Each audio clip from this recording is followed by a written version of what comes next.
छुट्टियां करवा दी। हाँ दादी, अब हमें बताओ तो घूमने के लिए लेकर कहाँ जा रही हो? बताऊं? हाँ दादी बताओ ना। हम सब अग्रोहा जा रहे हैं। अग्रोहा? हाँ, अग्रोहा शक्तिपीठ। ये हरियाणा में है बच्चे, और यहाँ महालक्ष्मी जी का बहुत बड़ा मंदिर बनाया जा रहा है। क्या दादी, हमें नहीं जाना वहाँ, बिल्कुल। और अगर जाना ही है तो शिमला चलो, मनाली चलो। बेटा, वो कोई हिल स्टेशन नहीं है और न ही हम घूमने जा रहे हैं। तभी तो, जब वहाँ जाकर क्यों अपना टाइम वेस्ट करें? अच्छा, अपने पूर्वजों को याद करना, उनकी जयंती पर उन्हें श्रद्धांजलि देना आप लोगों को वेस्ट ऑफ टाइम लगता है? अरे नहीं दादी, हमारा वो मतलब नहीं था। छोड़ो, कल को जब मैं नहीं रहूंगी तब भी तुम लोग यही कहोगे। अरे दादी, आप तो हमारी प्यारी दादी हो, आपसे थोड़े ना ऐसे कहेंगे। तो फिर जो व्यक्ति हमारी धरोहर है, जिससे हमारा अस्तित्व है, जिनकी वजह से हम समाज में मान सम्मान के भागीदार हुए हैं, आपको नहीं लगता कि उनकी जयंती दिवस में उन्हें याद करना, उनकी कर्म भूमि के दर्शन करना, उन्हें श्रद्धांजलि देना हमारा परम कर्तव्य होना चाहिए? कौन दादी? मर्यादा पुरुषोत्तम श्री रामचंद्र जी के पुत्र, कुश की 34वीं पीढ़ी के वंशज महाराजा अग्रसेन जी। ये कौन है दादी? ये हमारे पूर्वज, हमारी धरोहर, हमारे भगवान, हमारे राजा हैं बेटा। हमें इनकी कहानी तो सुनाओ दादी। हाँ सुनाओ ना। तो सुनो।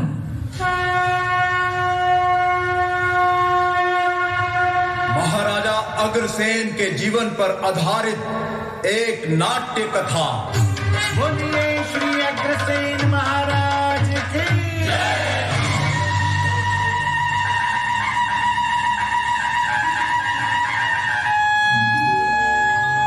5178 वर्ष पूर्व सूर्यवंशी भगवान श्री राम जी के वंशज महाराजा बल्लभ सेन जी एवं महारानी श्रीमती भगवती देवी जी के घर पहली नवरात्रि के दिन बालक अग्रसेन जी का जन्म हुआ।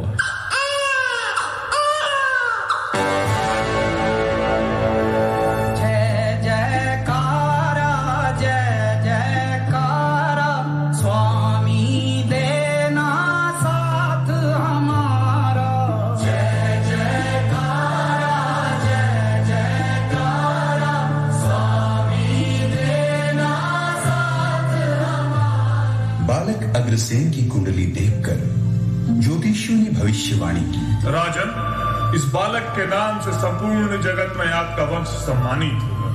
मानव जगत में उत्थान हेतु सभी मानवों में यह सदैव अग्रणी रहेगा। मानवों में उत्थान एवं सदैव अग्रणी रहने के कारण मैं इसका नामकरण करता हूँ अग्रसेन।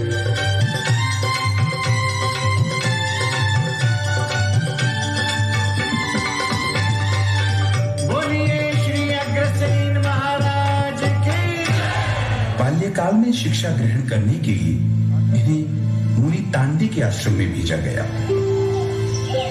वहां से समस्त विद्याओं में पारंगत होकर एक अच्छे शासक बनने के सभी गुण प्राप्त किए।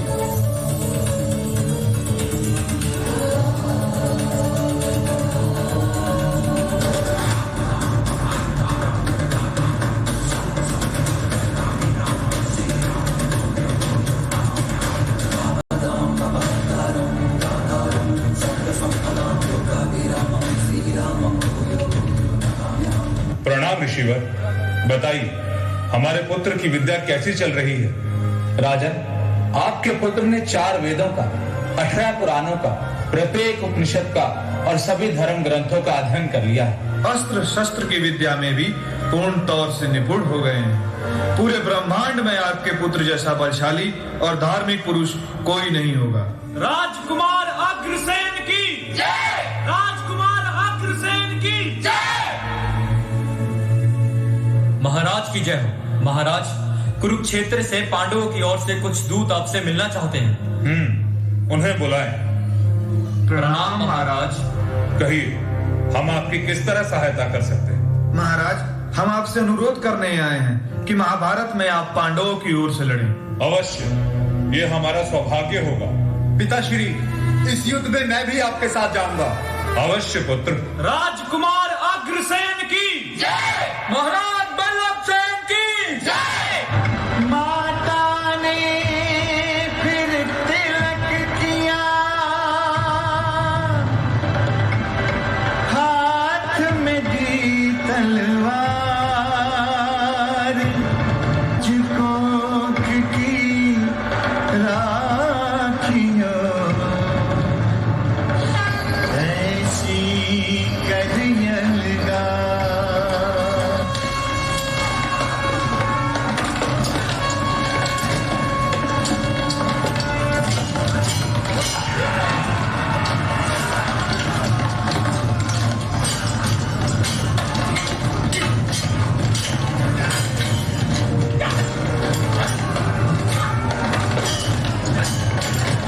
युवा अग्रसेन जी के पिता महाराज वल्लभ सिंह जी जब भीष्म पितामह के हाथों वीरगति को प्राप्त होती, सावधान बल्लभ सेन, पुत्र अग्रसेन। पिताश्री!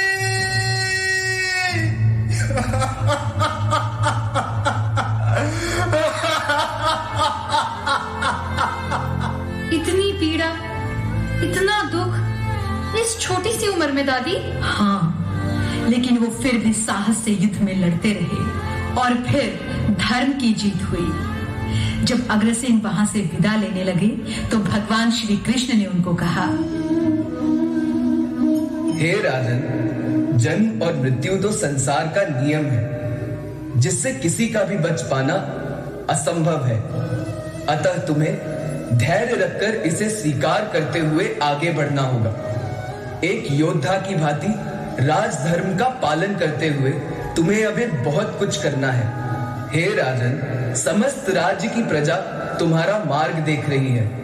उठो वत्स, सांसारिक नियमों का पालन करो। निश्चित तौर पर विजय तुम्हारी ही होगी। जो आज्ञा भगवान।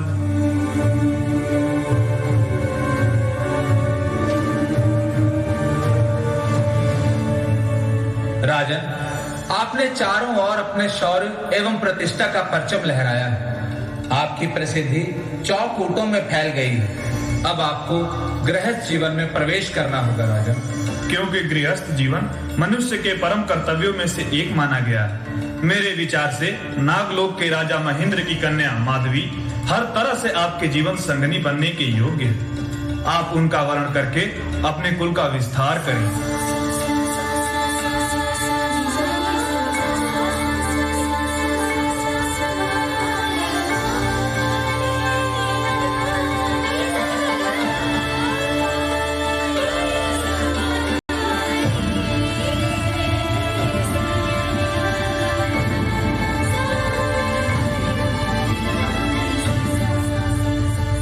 नागलोक के राजा कुमुद की पुत्री राजकुमारी माधवी के स्वयंवर में जहां भूलोक के राजकुमार और देवलोक से इंद्र भी भाग लेने पहुंचे थे, वहां महाराज अग्रसेन जी भी उपस्थित हुए। इंद्र राजकुमारी माधवी की सुंदरता पर मोहित हो गए। माधवी, मैं देवराज इंद्र तुम्हारे स्वयंवर में आया हूँ। मेरी इच्छा है कि तुम मेरा वरण करो और मेरे साथ इंद्रलोक चलो। क्षमा करें देवराज इंद्र, परंतु मैं किसी भी देवता का वरण न करने का वचन ले चुकी हूँ और इसमें चाहे मेरे प्राण ही क्यों न चले जाएं। तुम हमारा अपमान कर रही हो। मैं आपका अपमान नहीं, स्वयं का सम्मान एवं स्त्री धर्म का रक्षण कर रही हूँ। लेकिन राजकुमारी माधवी ने अग्रसेन जी की गले में ही वरमाला डाली और उनका विवाह राजकुमारी माधवी के साथ हर्षोल्लास से संपन्न हुआ। जित देखूं उत पिया दिखे हैं, जित देखूं उत पिया दिखे हैं, जिए राम जाए शोर सखीरी, जिए राम जाए शोर।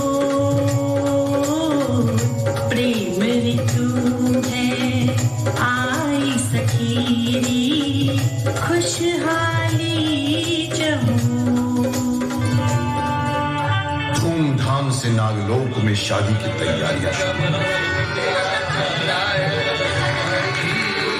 महीधर ने खुशी खुशी अपनी पुत्री माधवी का कन्यादान किया और कहा, ये मेरी पुत्री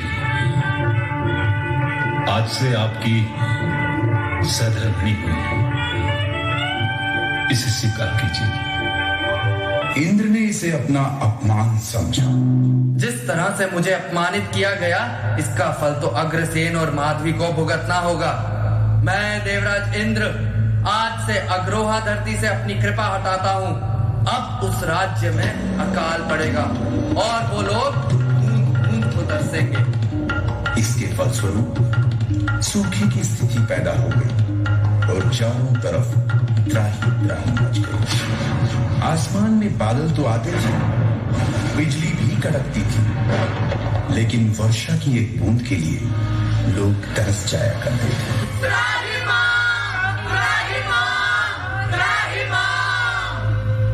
सूखे के कारण मेरे पशु मर गए, पीने के लिए पानी तक नहीं बचा। वर्षा न होने के कारण मेरे खेतों में अकाल पड़ गया।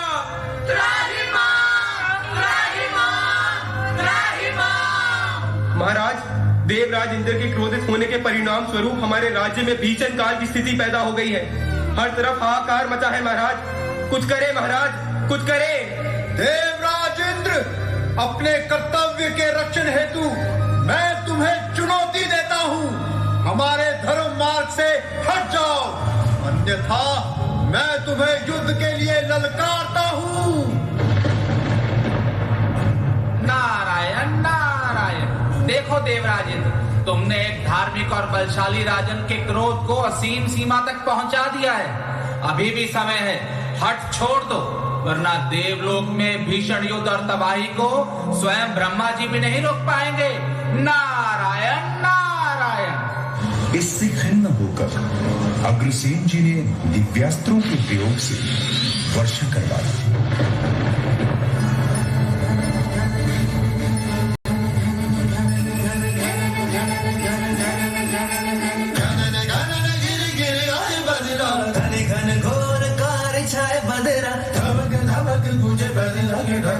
चमक चमक देखो बिजुलियां चमके, मन धड़काए बदरवा, मन धड़काए बदरवा, मन धड़काए बदरवा। मेघा छाए बरखा लाए, गिर गिर आए, गिर के आए। कहीं मन मचल मचल, नहीं मचल संभल संभल।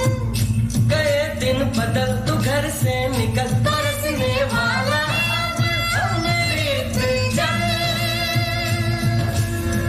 राजा, आप बहुत धार्मिक एवं साहसी राजा हैं। आप धर्म का पालन सदैव करते आए हैं। अब आपको अपने राज्य को स्थापित करना होगा, जिसके लिए आपको पूरे मन से महामाया माँ लक्ष्मी जी की आराधना करनी होगी और समस्या का स्थायी समाधान निकालने हेतु समृद्धि की देवी माँ लक्ष्मी की कठोर तपस्या की। ओम ह्रीं श्रीं क्लीं महालक्ष्मी नमः। ओम ह्रीं श्रीं क्लीं महालक्ष्मी नमः। ओम ह्रीं श्रीं क्लीं महालक्ष्मी नमः। इनकी इस तपस्या से प्रसन्न होकर माँ लक्ष्मी ने उन्हें दर्शन दिए। सुमनसवन्दित सुन्दरि माधवी चन्द्र सहोदरि हेममयी, मुनिगणवन्दित मोक्षप्रदायिनि मञ्जुळभाषिणि वेदन्ते। आंसू भर गए नैन में,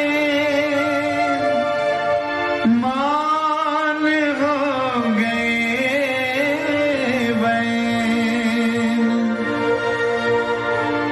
देवी के चरणों में गिर गए।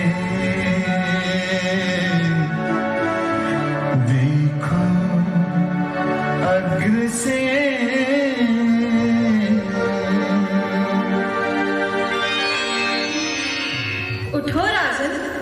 माँ, तुम्हारे जैसे भक्त को पाकर मैं धन्य हो गई। मैं तुम्हारे कठिन तप से प्रसन्न हूँ। मैं तुम्हें आशीर्वाद देती हूँ कि कुछ ही समय पश्चात तुम्हारे हाथों एक नए राज्य की स्थापना होगी। तुम्हें सुखी दाम्पत्य जीवन के साथ स्वस्थ पुत्रों की प्राप्ति होगी, और जब तक तुम्हारे वंशज मेरी आराधना करते रहेंगे, उन पर मेरी कृपा दृष्टि और सुख समृद्धि बनी रहेगी। तथास्तु। जो आज्ञा माता। माँ लक्ष्मी जी के आशीर्वाद से महाराजा अग्रसेन जी को 18 पुत्रों की प्राप्ति हुई। राजकुमार विभु उनके सबसे बड़े बेटे थे। समस्त पुत्रों को महर्षि गर्ग द्वारा शिक्षा प्रदान की गई। महाराजा अग्रसेन जी ने पुनः वैदिक सनातन आर्य संस्कृति की मूल मान्यताओं को लागू कर राज्य के पुनर्गठन में कृषि, व्यापार, उद्योग, गौपालन के विकास के साथ साथ नैतिक मूल्यों की पुनः स्थापना की, जिसे एक नए युग का जन्म माना जाता है। मां लक्ष्मी की कृपा से महाराज अग्रसेन जी ने अपने राज्य को 18 गणराज्यों में विभाजित कर एक विशाल गणराज्य का निर्माण किया। महर्षि गर्ग ने महाराजा अग्रसेन को 18 गणाधिपतियों के साथ 18 यज्ञ करने का संकल्प करवाया। यज्ञों में बैठे 18 गणाधिपतियों के नाम पर ही अग्रवंश के 17.5 गोत्र बने और अग्रवाल समाज की स्थापना हुई। उस समय यज्ञों में पशु बलि अनिवार्य रूप से दी जाती थी। प्रथम यज्ञ के पुरोहित स्वयं गर्ग ऋषि बने। सबसे बड़े राजकुमार विभु को दीक्षित कर उन्हें गर्ग गोत्र से मंत्रित किया। इसी प्रकार दूसरा यज्ञ गोभील ऋषि ने करवाया और गोयल गोत्र का प्रारंभ हुआ। इस तरह से 17 यज्ञ पूर्ण हो चुके थे। 18वें यज्ञ के दौरान महाराज अग्रसेन जी ने बलि देने वाले घोड़े की व्याकुलता देखकर तत्काल बलि निषेध का आदेश दिया। परंतु राजन, इन यज्ञों में पशु बलि अनिवार्य है। क्षमा करें मुनिवर, परंतु जीव हत्या मेरे धर्म के खिलाफ है। मैं किसी भी तरह बेजुबान को मारने के पक्ष में नहीं हूँ। राजन, यज्ञों में बलि देना क्षत्रिय धर्म है। अगर ऐसा है तो मैं राजा अग्रसेन पुत्र महाराजा बल्लभ सेन क्षत्रिय वर्ण का त्याग करता हूँ और वैश्य वर्ण को स्वीकार करता हूँ। मैं अपनी प्रजा से अनुरोध करता हूँ कि मेरे राज्य में आने वाले प्रत्येक मनुष्य को एक सोने का सिक्का और एक ईंट उपहार में दी जाए, ताकि वो अपना घर और व्यापार आसानी से बढ़ा सके। मैं विश्व में शांति एवं सद्भाव के लिए 18 मूल्य सिद्धांतों का ग्रहण करता हूं। सत्य से बढ़कर कोई धर्म नहीं। धर्म समस्त विश्व को धारण करने वाले परमात्मा के विधान का नाम धर्म है। क्षमा, मन के प्रतिकूल कार्य पर भी संयम प्रति हिंसा का भाव ना होना क्षमा है। दया, मन में दया का भाव ही मानवता की निशानी है। अहिंसा, धर्म के अनुसार ईश्वर की संतति को रक्षा, अभ्युदय ही अहिंसा है। पुरुषार्थ से मनुष्य जीवन में आगे बढ़ता है और लक्ष्य की प्राप्ति करता है। पराक्रम ही स्वतंत्रता और शांति की पहली सीढ़ी है। संयम द्वारा ही मनुष्य महानता को प्राप्त कर सकता है। निर्भयता, उन्नति एवं लक्ष्य की प्राप्ति के लिए निर्भय होना आवश्यक है। अंत्योदय, प्रजा को संपन्न बनाना ही शासक का मुख्य कर्तव्य है। निराभिमान, मनुष्य निराभिमानी हो तो सदैव सर्वहित के कार्य पर अपना विकास कर सकता है। नारी सम्मान, नारी वर्ग, ब्रह्मचर्य का पालन, गृह लक्ष्मी का सम्मान सामाजिक धर्माचरण के कर्तव्य है। विनयशीलता ही मानवता एवं संस्कारित होने की पहचान है। शरण गति, मानव का श्रेष्ठ मूल्य सिद्धांत शरण गति होना चाहिए। समानता, मनुष्य एक समान है, कोई छोटा बड़ा नहीं है। अभयदान श्रेष्ठ मनुष्य का उत्तम गुण है। हमें शत्रु को भी अभयदान प्रदान करना चाहिए। दान प्रवृत्ति दान प्रवृत्ति से ही मनुष्य में श्रेष्ठता आती है। भगवत प्राप्ति मनुष्य जीवन का उच्चतम उद्देश्य भगवान की प्राप्ति है। महाराज अग्रसेन की जय! महाराज अग्रसेन की जय! 18वें यज्ञ की पूर्ण आहुति के लिए श्रीफल को ही साधन बनाया गया। ऐसा कहा जाता है कि अंतिम यज्ञ में पशु बलि न होने के कारण गोत्र अधूरा रह गया, परंतु महाराज के आदेश पर 18वें यज्ञ को नगेंद्र ऋषि द्वारा नांगल गोत्र से अभिमंत्रित किया गया। यह गोत्र पशु बलि न होने के कारण आधा माना जाता है। इस प्रकार अग्रवाल समाज में आज भी 18 नहीं 17.5 गोत्र प्रचलित हैं। गोत्रों के नाम कुछ इस प्रकार हैं: गर्ग, गोयल, गोयन, बंसल, कंसल, सिंघल, मंगल, जिंदल, तिंगल, ऐरन, धारण, मंदल, बिंदल, मित्तल, कुच्छल, मधुकुल, टायल और नांगल। हाँ बच्चों, अब समझे, भगवान अग्रसेन से ही कलयुग में धर्म का अस्तित्व है। हमें माफ कर दो दादी। जिस महान व्यक्ति से हमारा अस्तित्व है, उसने हमें इस संसार में इतना मान सम्मान दिलाया, हम उन्हें ही भूल गए थे। पर आपसे आज उनकी कहानी सुनी तो खुद पे गर्व हुआ।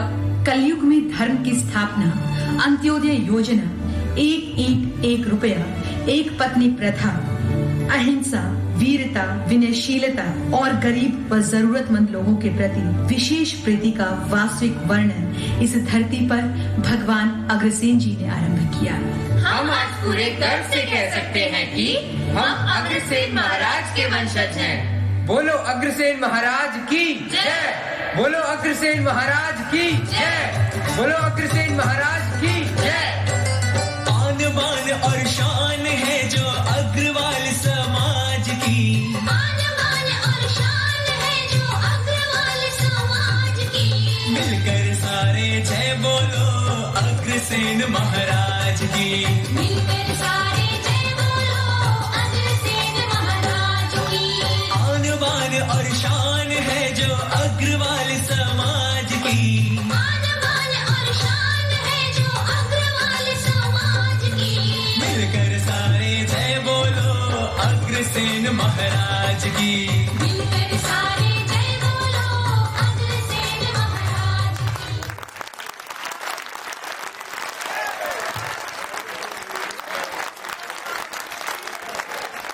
वाकई में अपने अपने अद्भुत, बहुत प्रभावशाली, सार्थक, सरल, सहज प्रस्तुति ये एलपीयू के विद्यार्थी जिन्होंने यहाँ परफॉर्म किया और हम सबको आनंदित कर दिया, गदगद कर दिया, गौरवान्वित कर दिया, के लिए जितनी तालियों के साथ सबसे निवेदन है कि आप सब मंच पर रहेंगे। जितने आर्टिस्ट जिन्होंने सबने परफॉर्म किया, सबसे निवेदन है कि आप सब मंच पर रहेंगे। और तो इस नाटक को लिखने में जिन्होंने